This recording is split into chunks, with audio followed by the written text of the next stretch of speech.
कहानी की शुरुआत में हम कुछ निंजाज को देखते हैं जिन्हें समुद्र किनारे एक बड़ा सा बक्सा मिला था।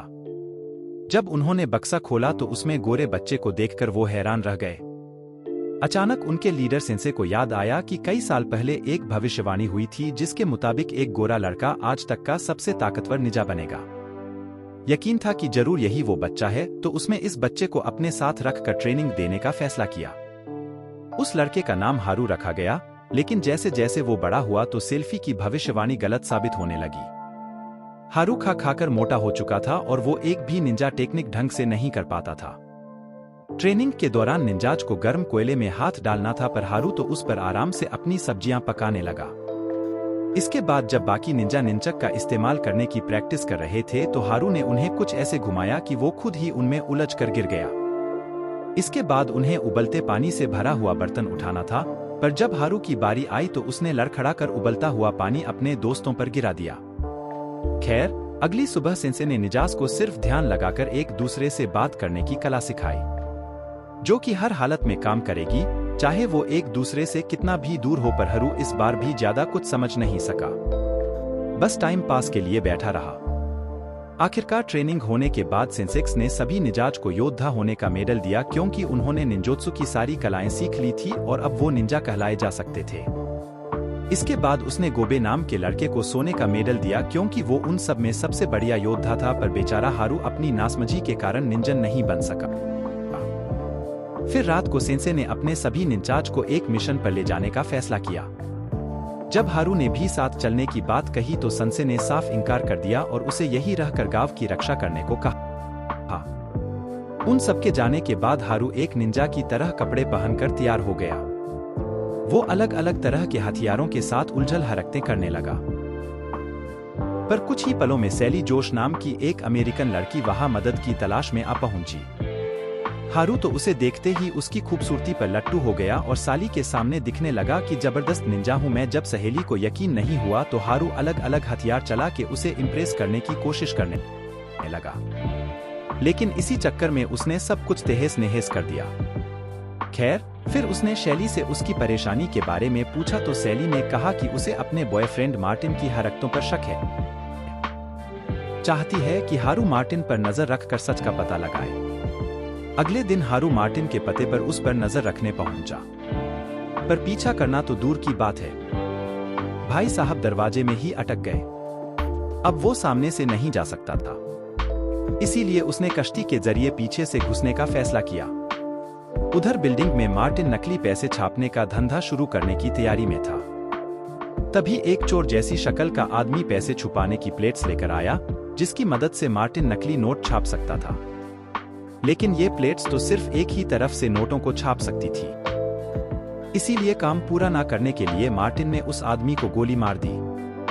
वो आदमी भी सीधा नीचे हारू की कश्ती में आ गिरा। बहुत डर गया और जल्दी से वहां से निकलने लगा, लेकिन अचानक से पुलिस की नजर उस पर पड़ी और उन्हें लगा कि हारू ने ही इस डेड बॉडी को मारा है। पुलिस उसे पकड़ने के लिए दौड़ी, लेकिन जैसे तैसे हारू भाग निकला। शाम को जब वो सेंसर से मिला और साली की कहानी बताई तब सेंसे ने कहा कि हारू को जरूर किसी ने बेवकूफ बनाया है, लेकिन हारू अब भी उस लड़की की मदद करने की जिद पर अड़ा हुआ था। इसीलिए उसने अमेरिका जाकर सैली को ढूंढने का फैसला कर लिया। लेकिन सेंसे ने कहा कि वो सैली को अमेरिका में ढूंढेगा कैसे। त्योहारों ने उसे एक टोकन दिखाया जो सैली ने ही उसे दिया था। फिर अगली सुबह हारू सबको अलविदा कहकर अमेरिका जा रहा था तो सेंसे ने उसे मुश्किल समय के लिए कुछ सोने के सिक्के दिए। उसके जाते ही सेंसे ने गोबे को भी हारू के पीछे उसका ध्यान रखने के लिए भेज दिया। उधर जब हारू एयरपोर्ट के मेटल डिटेक्टर से गुजरा तो वो जोर जोर से आवाज करने लगा। भाई साहब हवाई जहाज के अंदर तलवारें लेके घुस रहे थे। खैर, जैसे तैसे वो फ्लाइट में बैठा और वहां उसने एक लड़की को बताया कि वो एक खुफिया मिशन पर अमेरिका जा रहा है और अगर कोई भी उसके रास्ते में आया तो वो उसे जान से मार देगा। ये मरने की बात है। उस लड़के ने जाकर अपने बाप को बता दी, जिसमें उसके बेटे को डराने के लिए हारू के मुंह पे जोरदार मुक्का मारा। शहर बाद में हारू ने अमेरिका पहुंचकर एक गाड़ी किराए पर ली, लेकिन उसमें बैठते ही सीट बेल्ट उसके गले में अटक गई और उसे लगा कि किसी ने उस पर हमला कर दिया। इसीलिए वो बिना बात हवा में चाकू चलाने लगा। खैर फिर वो शैली के होटल की ओर निकल पड़ा और गोप भी उसका साया बनकर पीछे चल पड़ा। होटल की रिसेप्शनिस्ट से रैली के बारे में पूछा तो उसने कहा कि यहाँ सैली नाम की कोई लड़की नहीं रुकी। अब हारू ने उसे कुछ सोने के सिक्के देकर यहाँ कमरा ले लिया और जो इनाम का एक आदमी उसे कमरा दिखाने ले आया। कमरे में जाते ही हारू ने अपनी निंजा स्किल्स की मदद से पूरे कमरे की तलाशी ली। ये सब देखकर जो इन्हें उससे पूछा कि क्या वो कोई जासूस है, तो आरू ने कहा कि छोटी मोटी बात नहीं कर रही, तेरा भाई निंजा है। ये सुनकर जो भी उत्सुक हो गया और उसने हारू से कहा कि सर मुझे भी थोड़ी टेक्निक सिखा दो। हारू को भी मौका मिल गया और वो अपनी तलवारों से अजीबोगरीब करतब दिखने लगा। इसके बाद हारू अमेरिका की सड़कों पर साली की तलाश में निकल पड़ा और इधर को भी साया बनकर उसके पीछे चल रहा था। तभी अचानक गोब की नजर सैली पर पड़ी, जो अपनी गाड़ी में जा रही थी। गोब ने बड़ी चालाकी से स्टेली की गाड़ी पंक्चर कर दी ताकि हर उस तक आसानी से पहुंच जाए। हर उस अली को देखते ही दौड़ा और कहा कि वो उसका मिशन पूरा करने यहाँ आया है। लेकिन सैलरी कहने लगी कि मुझे तुम्हारी मदद की जरूरत नहीं है। अब इसके बावजूद हारू को लगा कि साली जानबूझकर झूठ बोल रही है ताकि उनके मिशन के बारे में किसी को कानो कान खबर ना हो। अब हारू मार्टिन के पीछे लग गया और उसने मार्टिन और उसके चेले नोबू को एक बार में जाते हुए देखा। वो भी पीछे पीछे हो लिया, लेकिन फिर बार में नाच रही लड़कियों पर लट्टू हो गया और फिर अपने अजीबोगरीब डांस से उन्हें रिझाने की कोशिश करने लगा।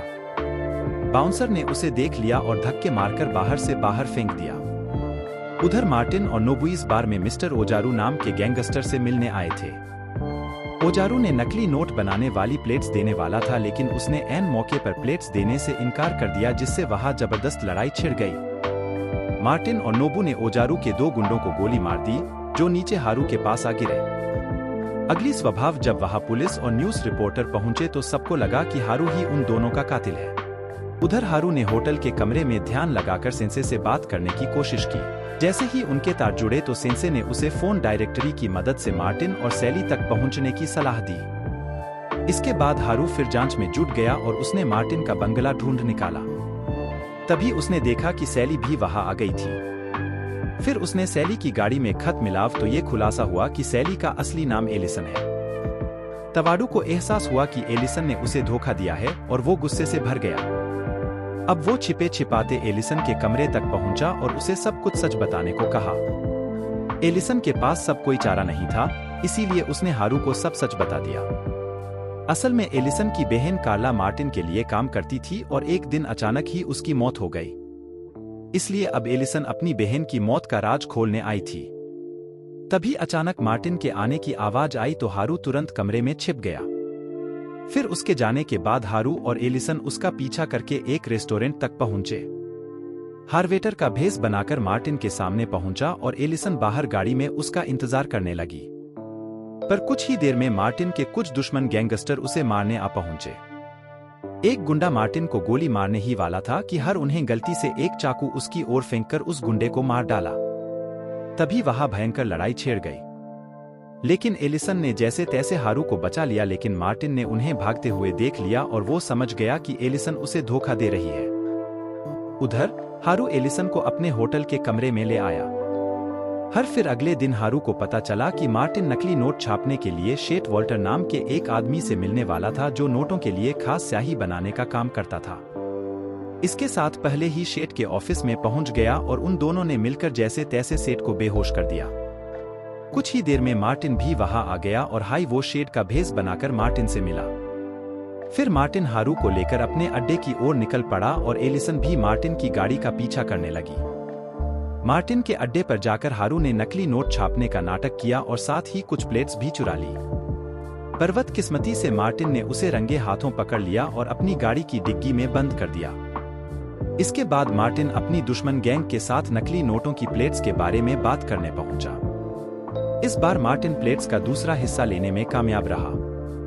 उधर एलिसन भी अपनी गाड़ी में आ पहुंची और उसने हर को आजाद करके उसकी जान बचाई। फिर हारू मार्टिन को पकड़ने के लिए दौड़ा, लेकिन रास्ते में एक गड्ढे में गिर गया। तभी एलिसन ने पुलिस को फोन करके मार्टिन की करतूतों की खबर दी। लेकिन तभी अचानक मार्टिन ने उसे देख लिया।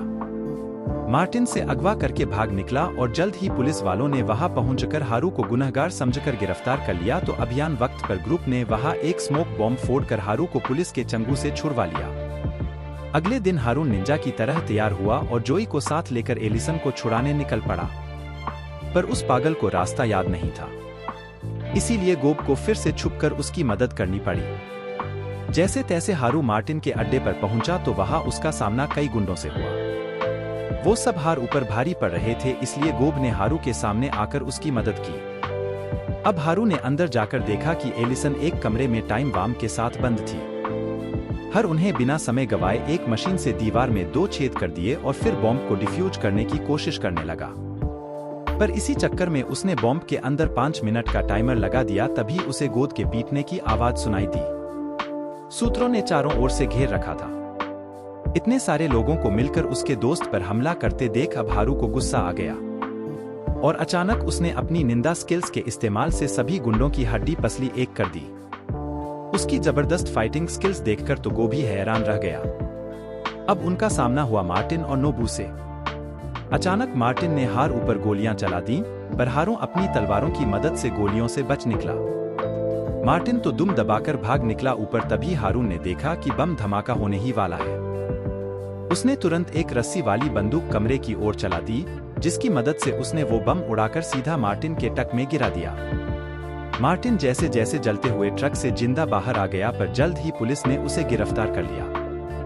आखिरकार हार उनका मिशन पूरा हो गया था, इसीलिए वो एलिसन और गोल्फ के साथ के पास लौट आया। संजय का आशीर्वाद लेकर हारून ने कहा कि देखो गुरुजी, अब ये लड़की फट गई है तो इसके साथ अब अमेरिका में रहूंगा मैं। सब लोगों ने इसे जाने की इजाजत दे दी। गुरुजी ने तो गोल्ड मेडल भी दिया और हंसी खुशी दोनों चले गए और हमारी कहानी है पे खत्म हुआ।